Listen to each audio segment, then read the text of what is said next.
buenas tardes, gracias por seguir acompañándonos a este primer coloquio de filosofía subversiva. Estamos en esta última mesa y tenemos la presencia del doctor Héctor González Torres, que nos viene a dar una conferencia magistral cuyo título omitió por algún motivo. Le cedo la palabra, doctor.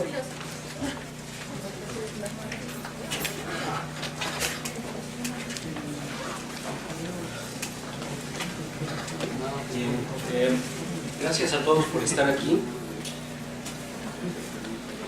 Me da gusto verlos otra vez, casi todos. No los conozco, pero a muchos ya los conozco y me da mucho gusto estar frente a ustedes una vez más. Sí, omití el título de la plática porque de un tiempo para acá siempre me cuesta trabajo comprometerme con mis propias ideas. Y como había que fijarlo hace unos meses, nunca estoy seguro de cómo van a quedar las cosas al final del texto, y me molesta mucho tener que regresar a reescribir para que quede de acuerdo con el título. Lo admito.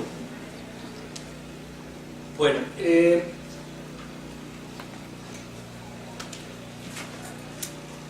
¿así está bien? ¿Escuchan? ¿Sí? ¿Todos? Bueno, la filosofía subversiva y los desafíos de la filosofía del siglo XXI. Me pregunto, ¿por dónde empezar? ¿Acaso tendré que remontarme a Diógenes, a Protágoras, a Sócrates, a Giordano Bruno, a los Ilustrados, a Marx o a Foucault? ¿O tal vez deba hacer un exégesis sobre el concepto de subversión? En esta ocasión, no haré una revisión de dicho concepto, que según el diccionario de la RAE significa trastornar el orden. No lo haré porque eso implicaría salir de la duda y tendría que hacer afirmaciones sobre el origen de la subversión como algo propio, como un ente en sí mismo y no como algo inherente al cambio, a la evolución natural del mundo. Cuando acepté dar esta conferencia, tardé en darme cuenta de que había caído en la trampa filosófica por excelencia, que es explicar, describir, analizar, estudiar o investigar sobre un concepto cualquiera. Pretensión de trabajar con algo escurridizo, incompleto, un balbuceo del intelecto que brilla como una estrella, es decir, promete ser un punto fijo, concreto, que nos guíe en el mar de las historias, que, pienso yo, cada concepto en sí mismo es una historia. Sin embargo, cuando nos aproximamos al concepto, sucede lo mismo que la aproximación a una estrella. Atrae y deforma todo lo que la rodea, y si tratamos de acercarnos más, nos encontramos con una nube gaseosa que tiene emanaciones que dan vida y muerte al mismo tiempo.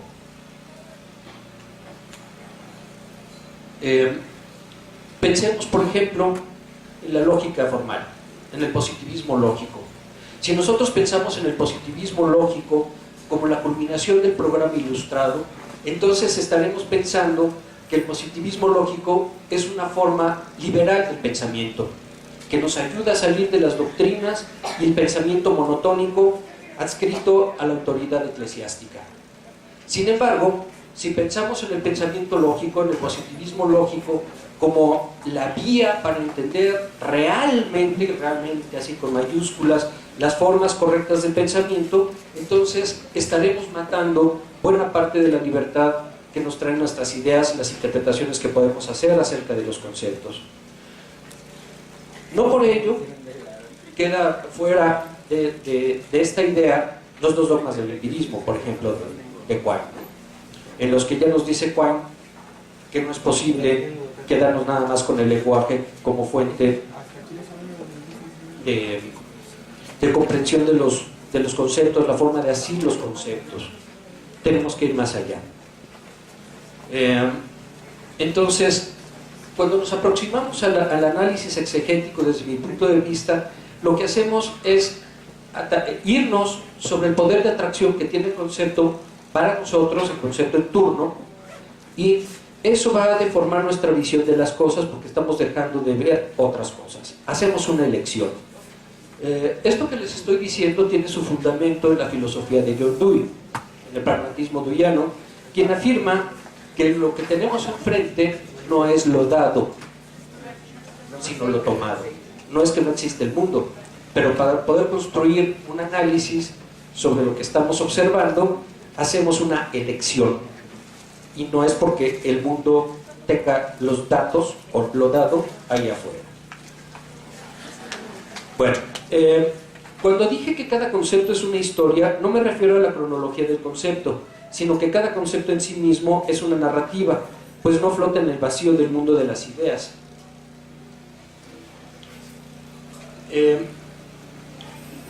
Visto desde ahí, ¿qué historia, qué narrativa puede contarnos la filosofía subversiva?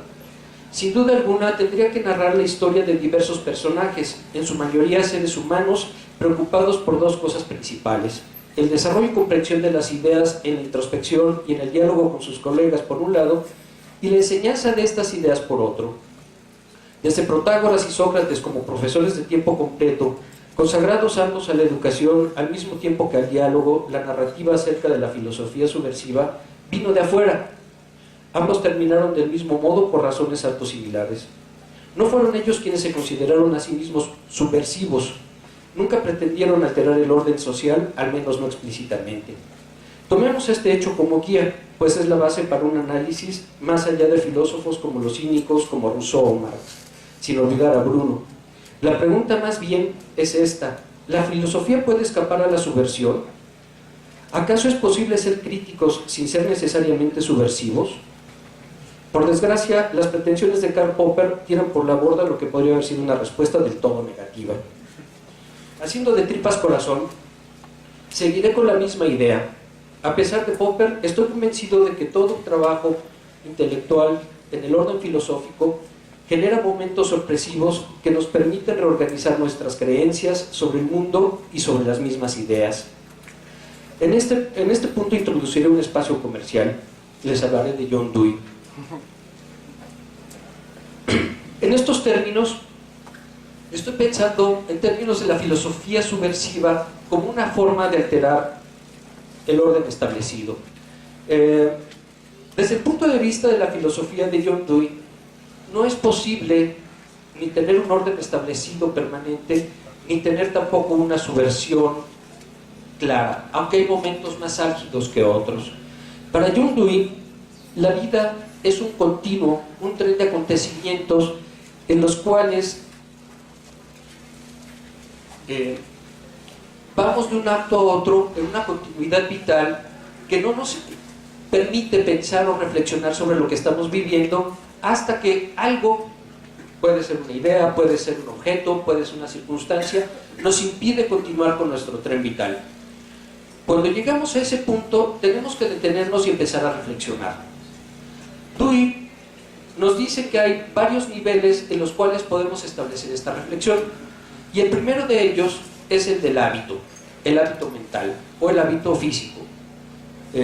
Cuando nosotros vamos por un camino y de repente se ve obstruido por algo, la primera reacción es evitar el obstáculo y seguir adelante. Pero ¿qué pasa cuando el obstáculo es mayor que la circunstancia nos lo permite? Ejemplo, si tengo que venir a dar una plática a la universidad y hay gente esperándome y resulta que vengo por, qué sé yo, la autopista, y la autopista está cerrada, ¿qué opciones tengo? Si vengo en mi coche, tengo la posibilidad de salirme de la carretera, estropear el coche, buscar algún camino alternativo y tratar de llegar a la universidad si las circunstancias lo permiten. Si voy en transporte público, probablemente intente bajarme del autobús o del taxi o del transporte y decida caminar. ¿Qué pasa si estoy a 20 kilómetros? La decisión de caminar no parece ser la más adecuada, la más acertada. Entonces, ¿qué hacemos? De acuerdo con Dewey, en cómo pensamos, lo que tenemos que hacer, o lo que hacemos los seres humanos, es empezar a reflexionar sobre todas las circunstancias que nos rodean. A eso él lo llama una situación problemática. Para John Dewey, el pensamiento, las ideas, la reflexión no ocurren en el vacío, ocurren en situaciones, vamos a ponerlo en estos términos platónicos, del mundo de los objetos, del cuerpo, del momento, y todas están impregnadas por la emoción asociada a ese momento. Por ejemplo, la angustia de no llegar a dar la plática. Si yo soy un campechano, les hablo por teléfono y nos vemos la siguiente. Pero si frente a lo que estoy es un público respetable, entonces no me voy a sentir tan tranquilo. O peor aún, ¿qué pasa si lo que tengo enfrente es un grupo de sinodales para examinarme, ya sea la exposición de la tesis de la licenciatura, de la maestría, del doctorado? Entonces, el apremio es otro, la circunstancia es otro, y esa angustia en diferentes grados va a implicar diferentes respuestas a la problemática que se nos presenta.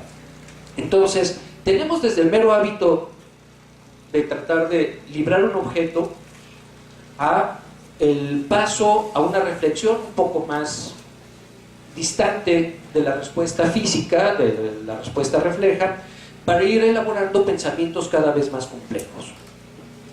Entonces, la situación se compone del apremio que nos lleva a nosotros a estar en esa situación en específico, esa situación problemática, y eventualmente nos llevará a una situación, Dewey lo refiere como situación indeterminada cuando no sabemos por dónde van las cosas, y una situación problemática cuando podemos decir, aquí hay un problema.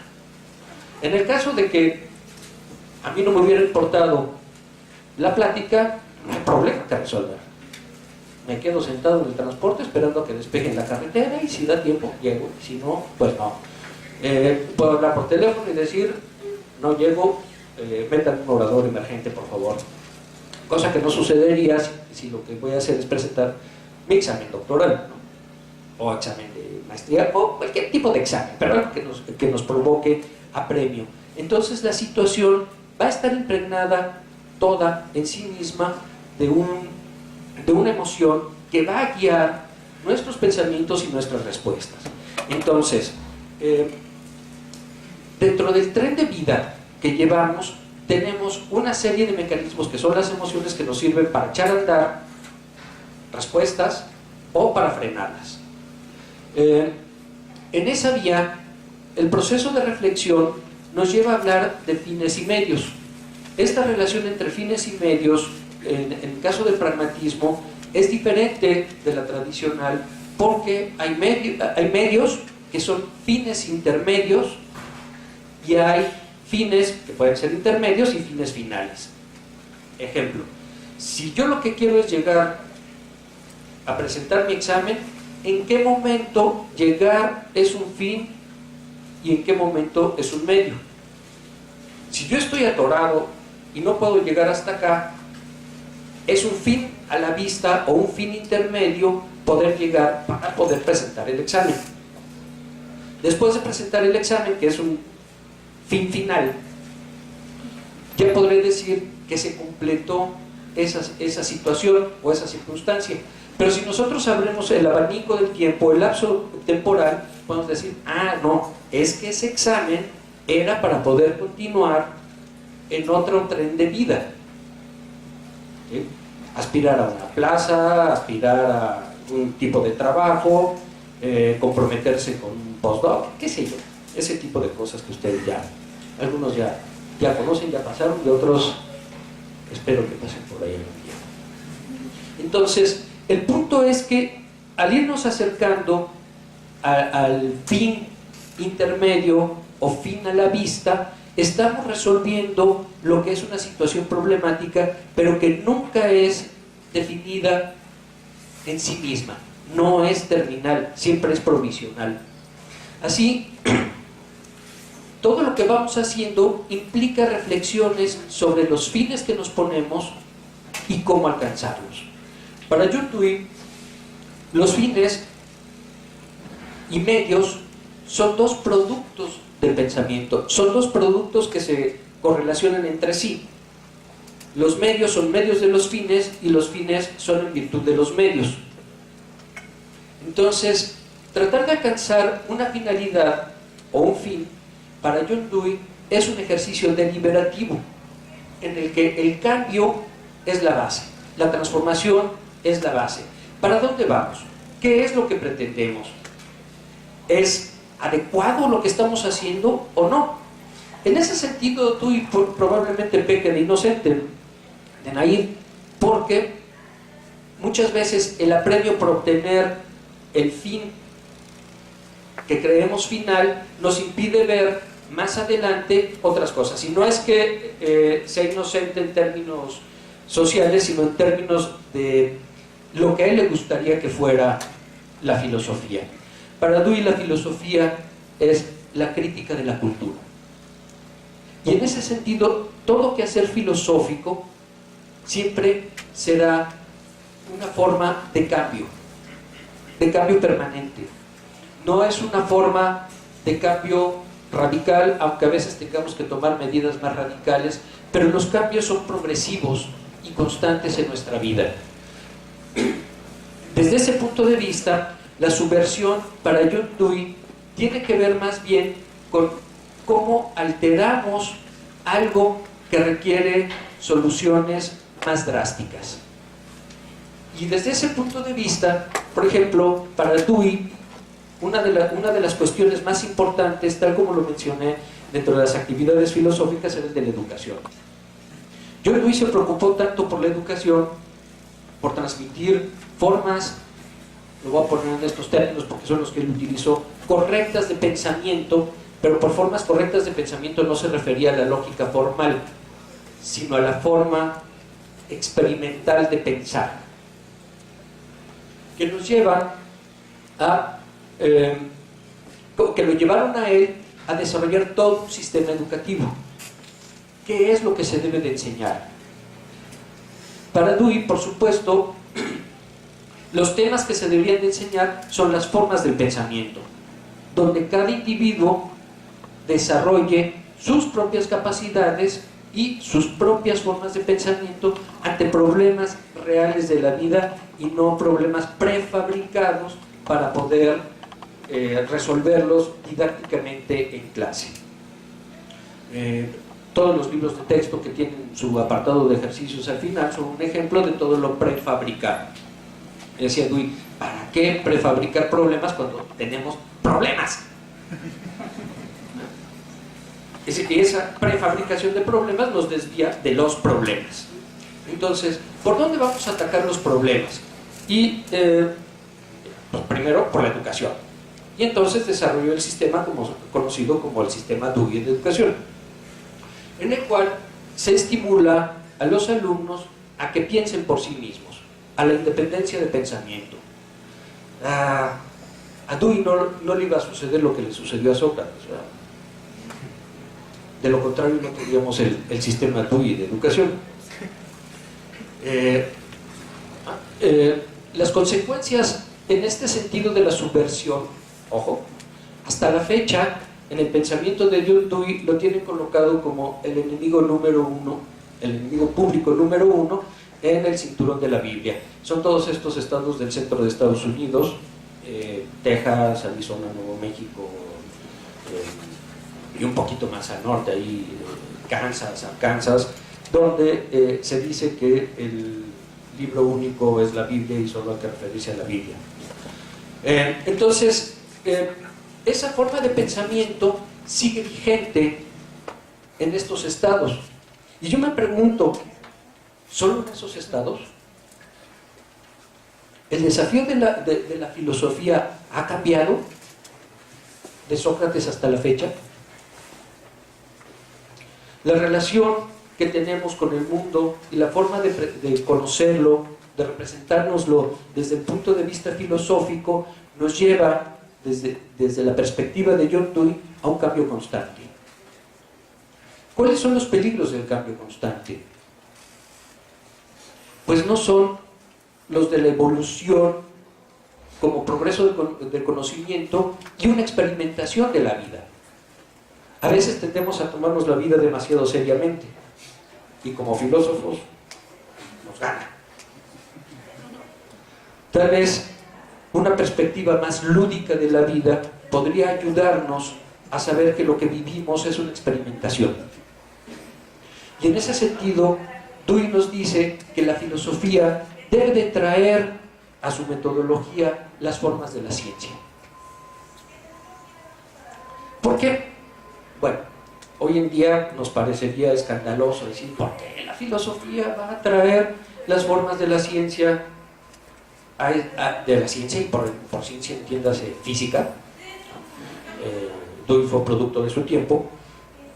Bueno, pues porque los cambios que vio Dewey en la vida de la gente, él nació en 1859, murió en 1952, nació en un pueblo en el que había carretas y caballos, y murió cuando empezaban a volar los jets, se había tirado la bomba atómica, había teléfono, radio, empezaba la televisión.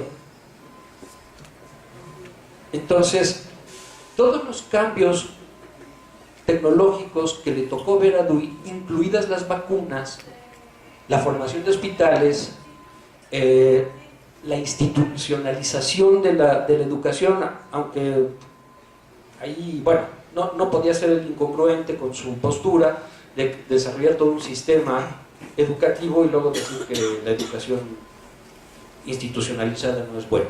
No, él era un ferviente creyente de las instituciones. Yo personalmente estoy más con Iván Illich y sí creo que, aunque estemos todos en un sistema educativo en este momento, dudo mucho que necesitemos una cédula profesional para poder pensar, que es lo que nos da la cédula de licenciados en filosofía. Entonces, desde el punto de vista de la historia de John Dewey, en el que quería traer las formas de la ciencia a las humanidades, él lo que estaba viendo no era, bueno, sí era, tengo que ser consistente también con eso. Dewey sí pensaba que teníamos que experimentar con los seres humanos, pero no experimentar en el sentido de Mengele, ¿no? Hay que tomar las cosas desde una perspectiva más clara. Él lo que pensaba es que necesitamos experimentar y ver qué cosas funcionan y qué cosas no funcionan para poder ir desechando lo que no funciona y modificar lo que no funciona en favor de lo que sí funciona. Claro que el sistema educativo pues es uno de los mejores experimentos que tenemos y opera. Por eso estamos todos reunidos aquí. Desde otro punto de vista, no solo tenemos las instituciones educativas, tenemos las instituciones, por ejemplo, electorales. Tenemos lo que los vecinos de así en diagonal hacen, el derecho, administración, contabilidad. Todos ellos son elementos tecnológicos de experimentación humana. Claro que no se llaman así. Podrían cerrar la facultad inmediatamente. Ahora que lo pienso, que podría ser tan manera. Pero bueno, no lo llamaré así para evitar cualquier conflicto interfacultades. Pero lo que es cierto es que experimentamos en el orden de lo administrativo, en las fábricas, en las oficinas, en las escuelas, las leyes, en el sistema jurídico, cómo debemos comportarnos como humanos. Algunas cosas se han institucionalizado y, por ejemplo, los credos, el credo popular, el credo religioso, acerca, por ejemplo, de lo políticamente correcto, que es dominante hoy en día, desde mi punto de vista, es la versión actual de la moral victoriana, de principios del siglo XX. Estamos reviviendo, en otros términos, pero es un experimento social. No tiene un cerebro malévolo detrás que esté diciendo vamos a ver qué es lo que pasa con estos cuates, aunque la publicidad sí lo hace, ¿no? Y vamos a darles con tubo ahí. No, vamos a ver si brincan o no brincan. No, estamos experimentando nosotros con nosotros mismos. Desde el punto de vista de John Dewey, esto no es una forma extendida, aunque le hubiera gustado que fuera así. Es conocido en Estados Unidos como el padre de la democracia, pero no la democracia representativa que priva en Estados Unidos. Es el padre de la democracia, pero tuvo un hijo bastardo, ¿no? Porque la democracia que él propugnaba era la democracia participativa. Una democracia que empezara por el barrio, por la colonia, y fuera creciendo en orden de importancia sin que fuera esta nunca representativa. Él nunca creyó en la democracia representativa, que es lo que priva en Estados Unidos, por eso le digo que un hijo bastante, ¿no? O sea, su hijo era la democracia, pero no era esa la democracia que tuvo Dewey. Entonces, en el pensamiento de John Dewey, el individualismo tiene un papel muy importante. ¿Por qué?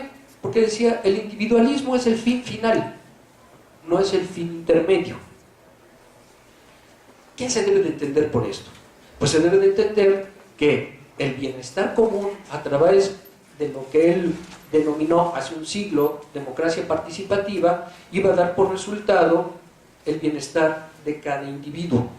Y es interesante porque él pensaba que a través del trabajo social se iba a beneficiar el individuo y podemos conservar nuestra individualidad y no teníamos que estar en un conflicto grande de saber quiénes somos en lo individual respecto a lo colectivo, que es una de las tensiones más fuertes en la existencia humana. Pertenezco, pero soy yo, ¿no? Entonces, esa individualidad, desde el punto de vista de John Dewey, era lo más importante en la vida de los individuos, siempre y cuando supieran que pertenecen a un colectivo. Entonces, él suponía que la pertenencia al colectivo daba la seguridad para buscar la individualidad. Claro, las instituciones ayudan mucho en eso, pero también pueden ser terriblemente opresoras en ese sentido y nunca permitirnos dar el paso a saber quiénes somos si nos ahogamos dentro de la institucionalidad. Bueno, entonces, vuelvo un poco para atrás. Dewey dice, tenemos un nivel de actos en el cual se da el tren de la vida. Cuando algo interrumpe ese tren vital, tenemos que ir subiendo, escalando los niveles de reflexión para poder solucionar el problema que tenemos enfrente. Una vez que sabemos cuál es la solución que vamos a liberar, sea la más adecuada o no, volvemos al tren de los acontecimientos, suceda lo que suceda. ¿Sí? ¿Qué es lo que sucede en el intermedio?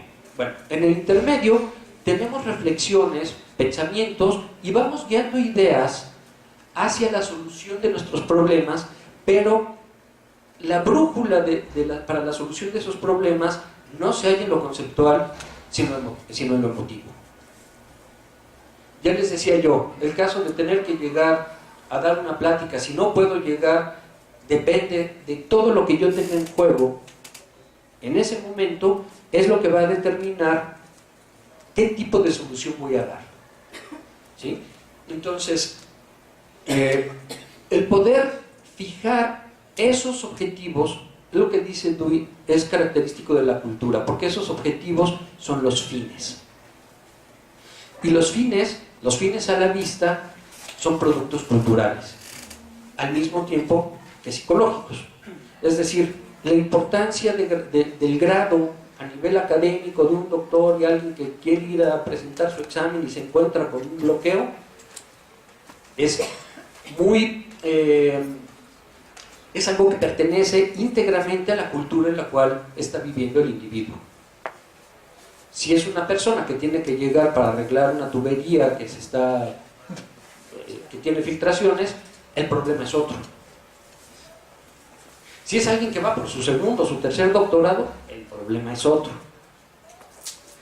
Si es alguien que va a la materia a presentar un examen del maestro que es un hígado, el problema es otro. Y si es el maestro buena onda, dices, ese es barco, me va a hacer el examen después. Entonces, esa emotividad que impregna toda la situación es la brújula a través de la cual van a conectarse todas las ideas para resolver la situación. Eso, digamos, es en lo individual. Dewey proponía que el acto de deliberación, el acto de reflexión para fijar nuestros objetivos tiene que ser algo cultural, hablado, y por deliberado no es solo en el foro interno, sino en el foro público. Y en ese sentido, para Dewey, el foro público da todos los elementos que debemos de tener a mano para poder seleccionar entre las vías y los objetivos posibles para resolver una situación cualquiera. En términos de lo subversivo, para Dewey, la filosofía en este sentido no es que sea necesariamente subversiva. Como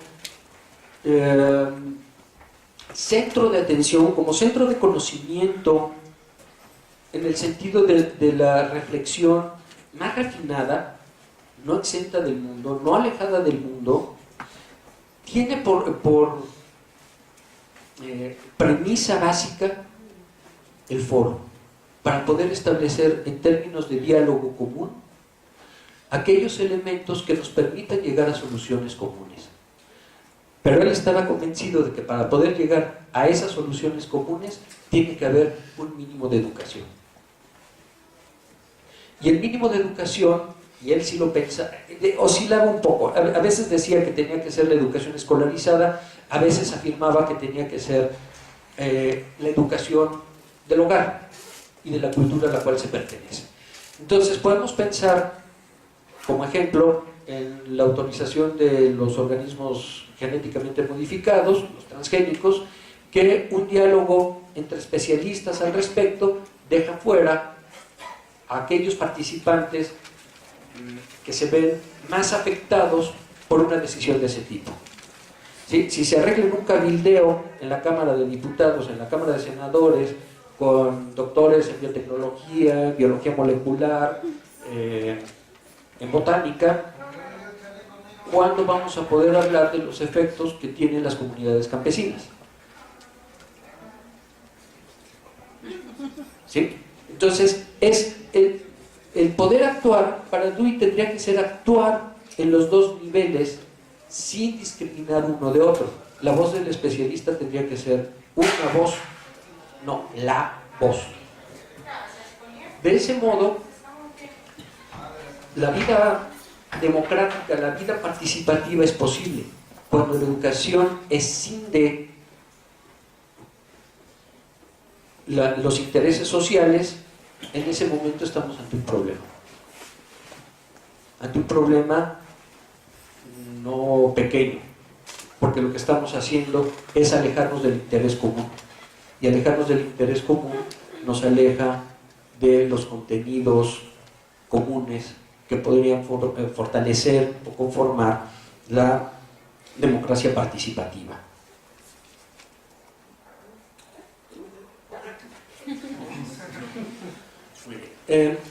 Entonces,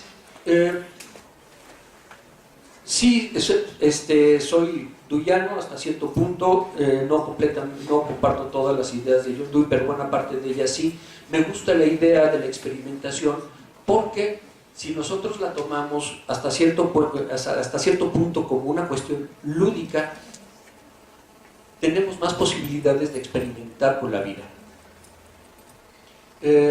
Más allá de Summerhill, Freinet y Montessori, ¿cuántos experimentos más hay en términos educativos?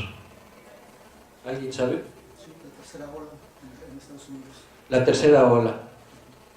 Precisamente repite el esquema del fascismo y demuestra que precisamente las sociedades tienden más a los sistemas autoritarios que propiamente a estas nociones de comunidad, que es una generación, y él lo demuestra en 4 días, ¿no? Y les pone contraejemplo cuando le pone la noción de Hitler. Y bueno, y en contraejemplos también estoy pensando en esta cárcel de Rusia. O sea, creo que sí hay varios contraejemplos.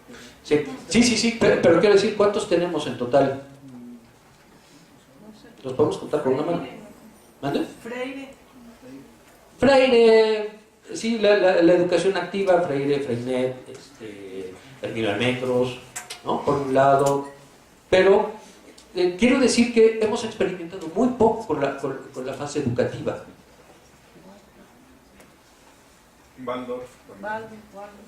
Sí. Te digo, somos 7.000 millones de individuos y que hemos vivido a lo largo de más de 20.000 años o 10.000 años de cultura, y hemos creado en esos, digo, no es que los 7.000 hayamos vivido los 10.000 años, ¿no? No, ha sido un número variable, pero quiero decir que hemos experimentado poco, y esa poca experimentación tiene, desde mi punto de vista, tiene que ver con la organización social.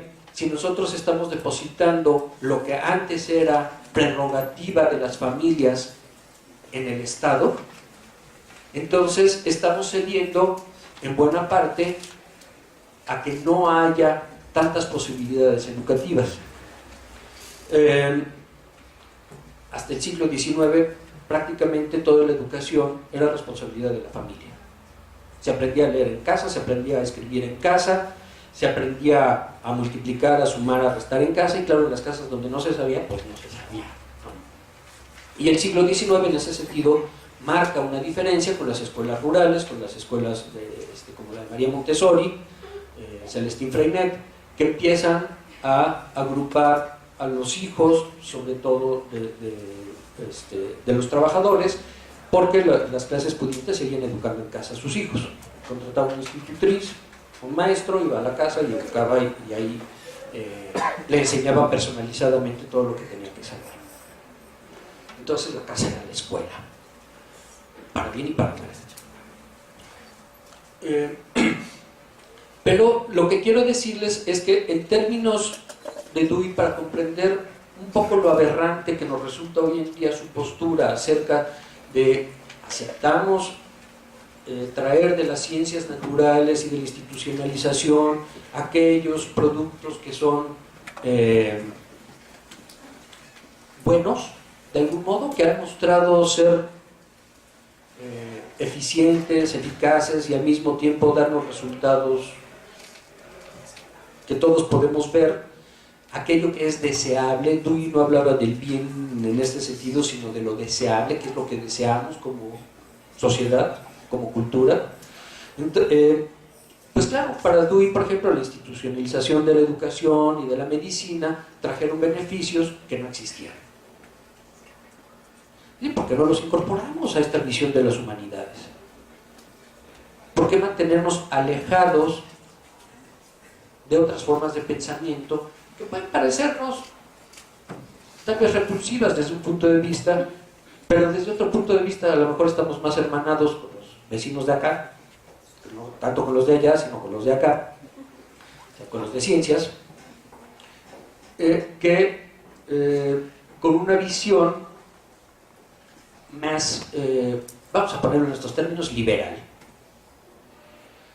Sin esos términos liberales, sin esos términos de algún modo subversivos, de algún modo esos términos que nos han hecho cambiar la vida, el orden de la vida, no tendríamos las posibilidades que tenemos hoy en día. Tendríamos otras, no sé cuáles, pero tendríamos otras, no son estas. Entonces, desde mi punto de vista, y esto lo quiero recalcar, el reto de la filosofía para el siglo XXI, me parece a mí, sigue siendo el mismo que hace 2500 años. En ese sentido, creo que mientras la humanidad siga siendo tal, la filosofía tendrá exactamente el mismo reto. ¿Cómo pensar? ¿Cómo llevar ese pensamiento a la vida práctica, que no es hacer práctica la inteligencia, sino, como bien lo afirmó Dewey, es hacer prácticas inteligentes? Claro que después de hacer puras prácticas inteligentes uno quiere hacer alguna que otra tontería. No, es parte de la vida, no podemos irnos nada más por la idea de vamos a hacer puras prácticas inteligentes. También uno pasa por la pubertad y luego la adolescencia, la juventud.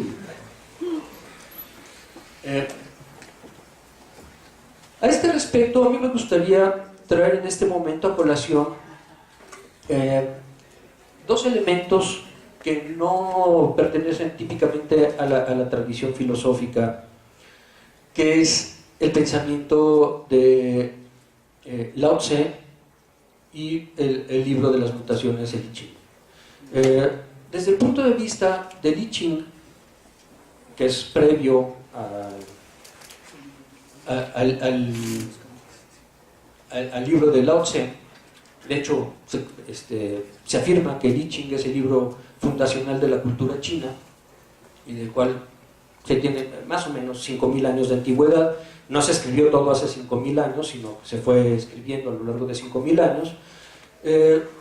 Tienen, dentro de esta perspectiva amplia del mundo y no lineal, una visión de cambio perpetuo.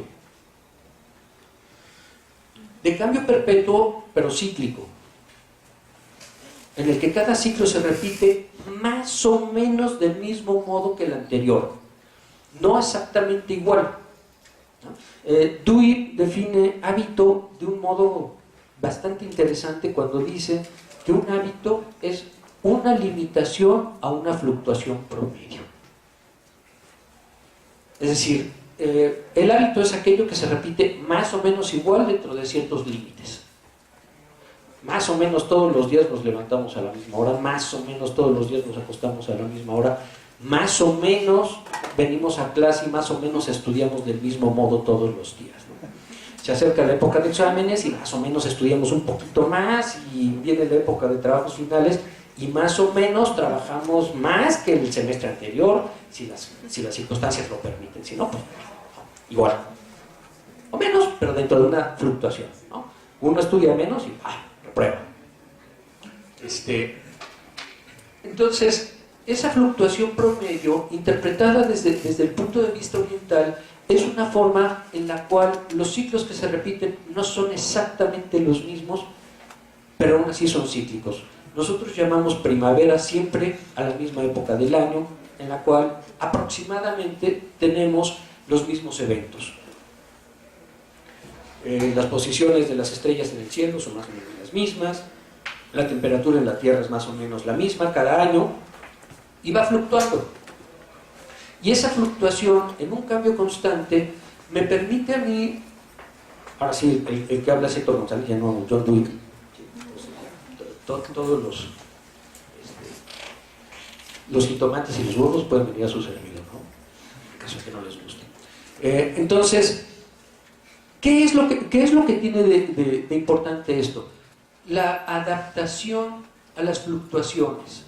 Y por adaptación no me refiero nada más a aquello que llamaría Campbell en la epistemología evolucionista, sino a aquello en lo cual podemos nosotros anticipar ciertos cambios. Podemos estar en lo correcto o no, pero vamos anticipando los cambios. Y esos cambios que se dan naturalmente nos permiten a nosotros preparar la adaptación, porque la adaptación tampoco es instantánea, toma tiempo. ¿No? Piensen ustedes, el primer semestre en la universidad, si se pareció al último año de la preparatoria. Si necesitamos entrar en el ritmo de lo nuevo, y eso requiere de la adaptación, pero la adaptación no es un proceso instantáneo. Si bien es engañoso el ejemplo del camaleón que pasa de un color a otro y cambia la tonalidad de su piel, lo que estamos viendo no es un cambio instantáneo. Lo que estamos miendo son años de evolución, miles de años de evolución, no sé si millones, ¿no? Pero sí miles de años de evolución en el camaleón, que le permite hacer ese cambio, que es una pequeña adaptación a una adaptación mucho más grande. Entonces, desde ese punto de vista, el adaptarse a una situación ayuda a conocerla mejor para hacerle frente. Y hacerle frente desde un punto de vista filosófico es hacerle frente con herramientas que no tiene ninguna otra disciplina. Desde ese punto de vista, las herramientas filosóficas que nos dan una habilidad, ¿no? No solo el reconocimiento de nombres, autores, años, conceptos, sino la habilidad que nos da poder enlazarlos, poder comunicarlos y poder debatirlos, es lo que me parece es más rescatable de la actividad filosófica, y que siempre tiene en su médula un componente subversivo. Siempre altera el orden de nuestra vida, si no en lo cotidiano, sí a lo largo de los procesos de nuestra vida, y a nivel institucional, por supuesto que lo hace. De la institución para afuera, ¿cuál es el reto? Ya les repito, el mismo que tuvieron Sócrates, Protágoras y Diógenes. Gracias.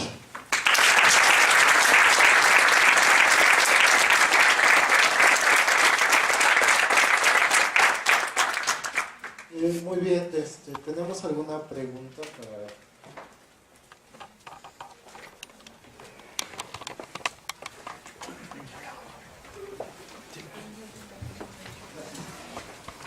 Pues, primero que nada, felicidades por la presentación.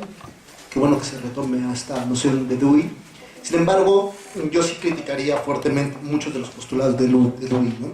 Y iniciando con la reflexión, así como inició con el texto citando el texto de William Warburton Quine, de los dogmas del empirismo, yo citaría a un alumno de Quine que precisamente le da fuertemente esta noción de un empirismo un poco tanto radical o nómada, ¿no? Que es el propio Saul Kripke con el texto de Naming a Necessity, donde él rescata la metafísica. ¿Y qué nos dice? Que los problemas que están versando dentro de la filosofía siguen estando en el terreno de la metafísica. Porque en cierto sentido, y creo que esa es la gran ingenuidad de Dewey, un poco cercana a la del propio Quine, es que cae en una especie de reduccionismo empírico que está condicionada por esta noción del conductismo, del positivismo lógico, que lo que nos genera es como generar criterios de veracidad o de verificación de margen y error, que precisamente cae en este juego la noción científica.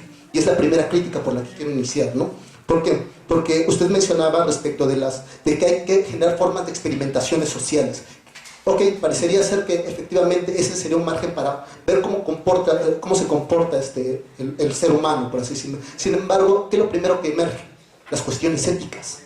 O sea, si el hombre está dispuesto a ser objetivizado para experimentar con él, lo primero que surgiría duda es, bueno, entonces, ¿qué implicaciones éticas tiene esto? Si ya desde hoy abogamos por la noción de los derechos animales, no sé, está en una cuestión de duda, precisamente lo que hace el esencialismo es poner en tela de juicio esto. Si el dolor, por ejemplo, el ejemplo del dolor es un estado mental o es una entidad física o fisiológica, ¿no? Que es el contraargumento que darían los mentalistas o los esencialistas. Entonces, esa es la primera crítica que hago, ¿no? ¿Qué pasaría con estas cuestiones éticas? La segunda es precisamente va enfocada a esta noción que se ha versado y que creo que no solamente, creo que Carl Levy estaba muy agudo en esta crítica hacia el positivismo y hasta el historicismo. Yo creo que voy a arrojar flores a Leo Strauss, pero también igual hacía esto. Es precisamente una fe ingenua en pensar que estas corrientes de cortes científicos que discutían problemas de lenguajes versadas en las cuestiones mentales, que son similares a lo que hacían los autores medievales dentro de la lingüística, es algo pretensiones de medievalismo clásico, diría él. Sin embargo, los contraejemplos son fuertes. ¿Por qué? Porque entonces estaremos olvidando que existe una política de las pasiones.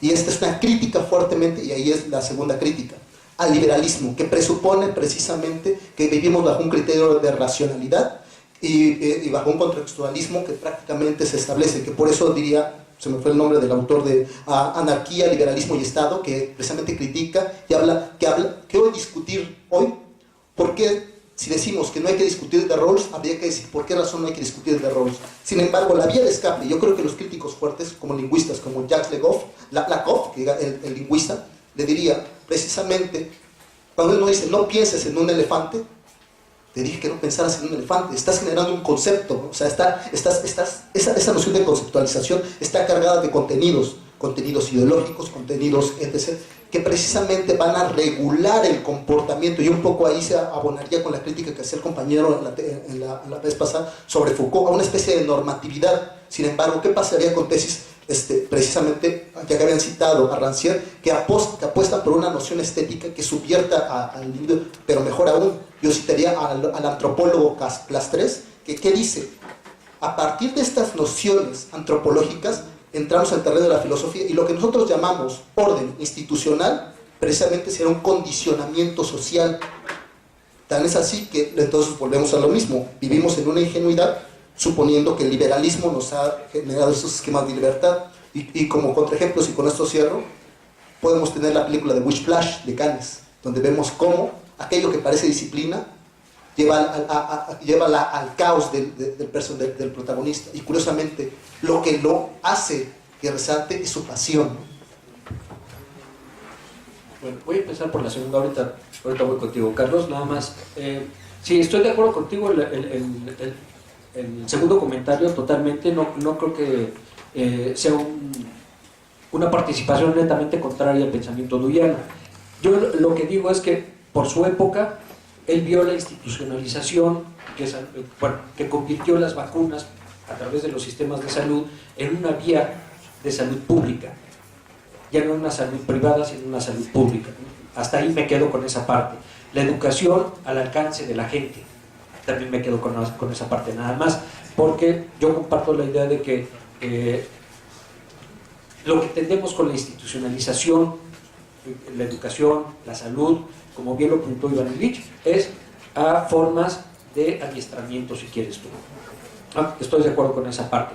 Podemos arrancar de la antropología, podemos arrancar de la psicología, de la historia, de la filosofía, de la ciencia. Cualquiera de ellos es un buen camino para entrar a los análisis. Y a lo que me refiero justamente por la falta de experimentación es esa falta de experimentación que tenemos nosotros mismos. Experimentamos con nuestras parejas, con nuestros amigos, experimentamos en familia. La idea es que no, pero el trabajo de la experimentación, por ejemplo, en la pareja y en la familia, es el dolor. Es esta tensión entre el dolor y el placer, entre la pertenencia y la individualidad. Y eso es algo con lo que jugamos hasta que algo quede establecido en las relaciones de pareja, en las relaciones familiares, y pareciera que entonces ya entramos en un orden de cosas que nos permiten vivir más o menos seguros, pero que a la larga se vuelven prisiones. En ese sentido cito a Salvador Minuchin, un psicólogo sistémico en Estados Unidos, que dice que el amor es una jaula de oro que nos impide volar. Lo mismo podemos aplicarlo a las instituciones desde ese punto de vista. Por eso afirmo y estoy de acuerdo contigo cuando dices que peca de ingenuo. Sí, estoy de acuerdo con esa parte. O yo creo que la tensión sigue siendo la misma. Él aboga por algo que no había aparecido en la historia, a lo cual le dio beneficios, lo vio con buenos ojos, pero sabemos hoy en día que no es tan bueno como lo vio Dewey, ¿no? Por eso sí estoy de acuerdo con esa parte. La otra está ligada con esta misma. El hecho de que nosotros entremos a unas cuestiones de vida práctica en términos de ética también, o sea, vamos, para ligar las dos, es que para Dewey no hay una distinción entre valores éticos, estéticos y epistémicos. Son continuos. De hecho, la filosofía deweyana se caracteriza por cruzar, atravesar los dualismos. Y entonces, de ese modo, nosotros podemos ir de lo estético a lo que llamaba Dewey la participación de la emoción, de la pasión en las decisiones que tomamos en nuestra vida, a la parte de la razón, que están en una constante correlación las dos. Cuando actuamos más ciegamente es cuando actuamos más, con más inmediatez. Cuando nosotros podemos separarnos, actuamos con mayor, lo voy a poner así en estos términos, racionalidad. Pero son dos puntos en nuestra vida que tenemos, pero no optamos por uno o por otro. Es un gradiente entre las dos. Entonces dice, él piensa que para poder prever lo que viene, en este sentido de la evolución, la adaptación y lo que tenemos como deseable, entra más la razón. Pero no podemos decir que es deseable sin tomar en cuenta nuestras pasiones y nuestras emociones, porque entonces ya no sabemos qué es deseable. ¿Es deseable lo que causa dolor? Parece ser que no. Y sin embargo todos nos metemos en relaciones de pareja. Por ejemplo, no, porque es inevitable. Si somos humanos, va a haber dolor, va a haber pasión, va a haber placer, gozo, tristeza, incertidumbre y otras certidumbres. Y en ese sentido, la filosofía de Dewey lo que nos dice es que todo está integrado en un paquete en el cual no podemos separar las cosas en la vida de las personas para poder trabajarlas por separado. O sea, sí podemos hacer un análisis de una, no podemos abarcarlo todo al mismo tiempo, pero tomamos una, la analizamos sin olvidarnos la conexión con lo demás. Porque ese parece ser el error más importante, olvidarnos de lo demás. Entonces, ese olvido es el que nos trae a cuenta, por ejemplo, el mundo de las ideas o el mundo de los objetos como dos mundos completamente disociados. Nada más, si me quiero concentrar en las ideas, está bien, concéntrate en las ideas, pero eso no le quita su relación con el de los objetos. Digo, por poner un caso platónico, ¿no? Platón. Y por otro lado, tenemos, sí, los conocimientos, las herramientas que nos da el análisis profundo, acá en el orden reflexivo, de lo que estamos haciendo. Pero eso no quiere decir que esas son las únicas que existen o son las buenas. En esos términos, y es lo que yo defiendo de Dewey, es la filosofía es para la vida. Es parte vital de la vida y de la cultura de los seres humanos. Que nosotros estemos aquí porque algo en las instancias administrativas se llama filosofía, no quiere decir que la filosofía no esté en el mundo humano, o sea, separada del mundo humano. ¿Sí me explico? Entonces, es cierto que tenemos esa reflexión. El teorema de Gödel o la demostración de la ley de Snell, cualquiera de las cosas que se te ocurran, los neutrinos, las supercuerdas, el código genético, que pueden ser cosas muy alejadas de nuestra vida, forman parte íntegra de la cultura.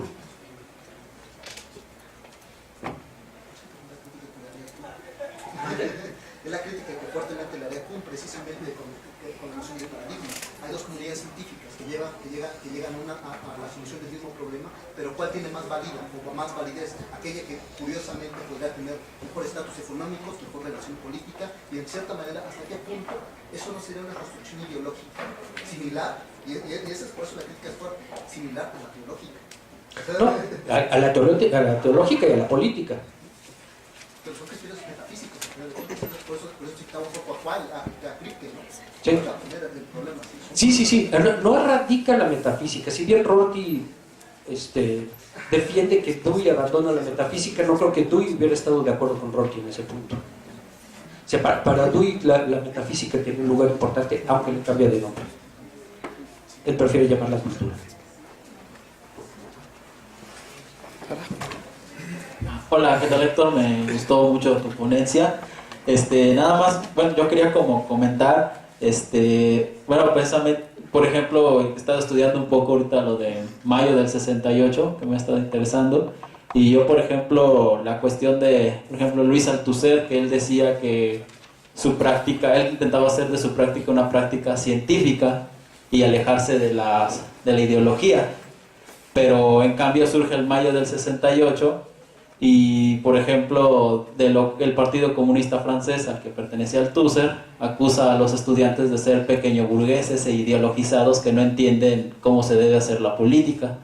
Y luego viene esta cuestión de que, por ejemplo, Rancière, en un libro que se llama La lección de Althusser, pues él dice abiertamente que la palabra ciencia solo le servía a Althusser para justificar su poder sobre sus alumnos y para dar todo el poder al Partido Comunista Francés, y nunca por ejemplo, desde ese momento Rancière empieza como a mostrarse a favor de esta política de esta democracia directa, de estas formas de democracia directa que por ejemplo lo fue el Mayo francés.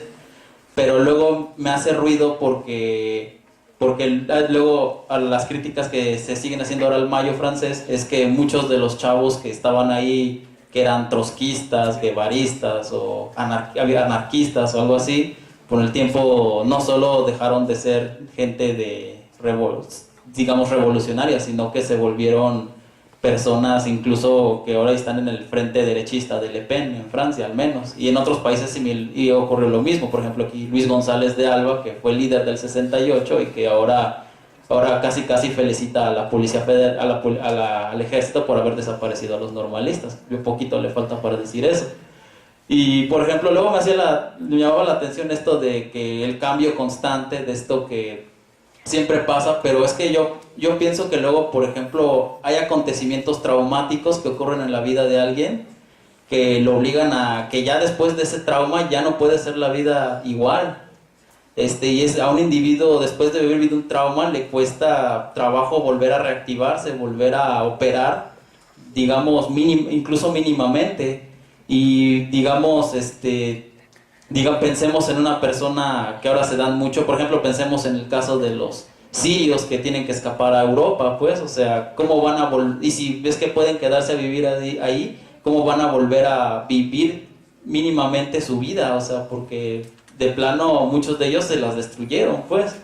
Y digamos, hoy ahora que estamos hablando del amor, por ejemplo, aunque suene chistoso o no sé, suene cursi o no sé, pero cuántas personas después de un desastre amoroso, después ya no pueden igual vivir sus vidas normales, o sea, es más, incluso terminan, no sé, volviéndose, no sé, testigos de Jehová o yo qué sé, o cosas así que pasan, o de plano se tiran al alcohol, o yo no sé, o sea, pero es que hay acontecimientos de veras traumáticos que ya te quedan marcados de por vida, o sea, y es como, bueno, ya te quería hacer esa mención, pues.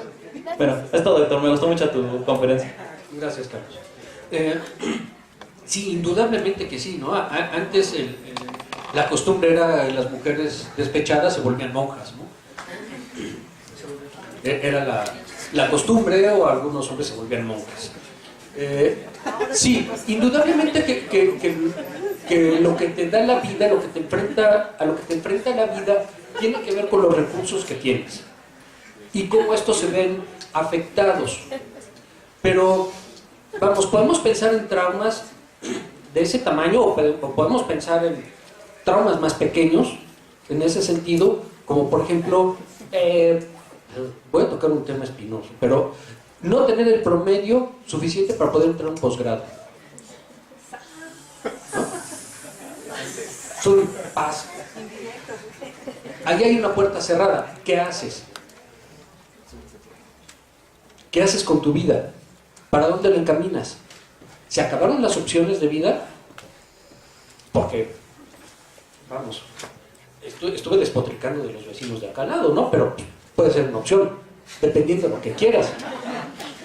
Sí, es decir, lo que buscas tiene que ver con tus recursos. O sea, tus recursos son tus medios. Y los fines, de acuerdo a tus recursos, pues están de la mano. No sé si me explico. Y cuando hay un trauma, claro que se ven mermados los recursos. Por supuesto que sí. Y podemos pensar en un esquizofrénico catatónico, ¿no? Que es ya el grado último. Un esquizofrénico catatónico es el que se queda, digamos, en vida vegetal, ¿no? Ya no responde al mundo. Se va del mundo. Y se queda postrado el resto de su vida. En serio, y son dramas para los familiares. O ella ya no se dan cuenta de lo que ocurre. No, si fuera Peña Nieto estaríamos mejor. Bueno, diferente, no sé si mejor. No, el catatónico ya está muerto en vida, ya no responde, como en coma. Y por supuesto, la vida va desde ese punto hasta la persona que goza de sus facultades en algún momento intactas. Y todos, como especie, pasamos de un modo u otro por esos jalones, por esos jaloneos, por esos sub y bajas. Entonces, la ida y vuelta de las dificultades a la solución de las dificultades, evidentemente que tiene que ver con esta parte de cómo enfrentamos el mundo. Pero aún así, salvo el hebefrénico, que su único recurso fue irse del mundo, como el suicida, tuvieron algo en lo cual pudieron elegir, conscientemente o no, pero tuvieron ese recurso. El punto aquí es cómo actuamos en términos de especie, no en términos, o sea, como especie para beneficio del individuo. Y por supuesto lo que buscamos, por ejemplo, no con leyes o no con condiciones, yo estoy de acuerdo con aunque pueda recibir abucheos, con que los derechos de los animales tienen que estar acotados porque le hace animales, perros y gatos. El resto de la zoología queda fuera. Absolutamente todo. Entonces, por eso decía que lo políticamente correcto es una forma de moralismo, ¿no? Pero todo eso es a partir de que somos una especie que puede funcionar para el bien del individuo. Y tenemos leyes, por ejemplo, que castigan el maltrato infantil, cosa que no sucedía antes. Los hijos eran propiedad de los papás. Y si los papás les pegaban, tenían todo el derecho a hacerlo. Y si el marido le pegaba a la mujer, pues, porque se lo merecía. Hoy en día eso ya no es una forma pertinente, ni se nos ocurre que pudiera hacerlo, pero lo fue en algún momento. Entonces, desde ese punto de vista es el trabajo social. Digo, no quiero ser un idealista, porque todavía hay muchas mujeres golpeadas y niños golpeados. Es una realidad patente, por desgracia no es metafísica, sino bastante concreta, bastante objetiva, pero el punto es que el trabajo social está encaminado al bienestar de cada uno de los individuos. ¿Por qué tenemos rampas en muchos lugares para los discapacitados? Pues porque de algún modo sus capacidades se vieron mermadas por un lado, pero no por otro. Sus recursos se vieron limitados por un lado, pero se abrieron recursos por otro. En la medida que trabajamos en ese sentido, sí estamos generando una cultura, un medio menos agresivo que haga que los traumas nos lleven a ponernos el hábito, ¿no? No sé si eso responde a tu comentario. Un poco. Y bueno, y el otro aspecto, sí, en lo social, evidentemente tendemos a pensar en los absolutos. Pero si pensamos menos en lo absoluto y más en lo contingente, pues nos damos cuenta de que los seres humanos somos falibles. Aún bajo la ética más estricta de nuestras vidas, que ha habido gente que ha vivido muy apegado, muy congruente con su propia ética, pueden acabar siendo unos tiranos. Hay tiranos de izquierda y hay tiranos de derecha. Entonces, no es tanto la corriente que elijamos, sino la postura ante la cual elegimos, creo yo.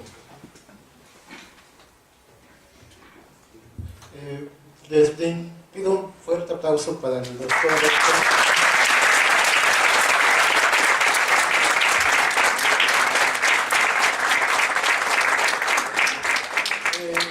Le hago entrega, por supuesto, de su reconocimiento por parte de la Universidad Autónoma del Estado.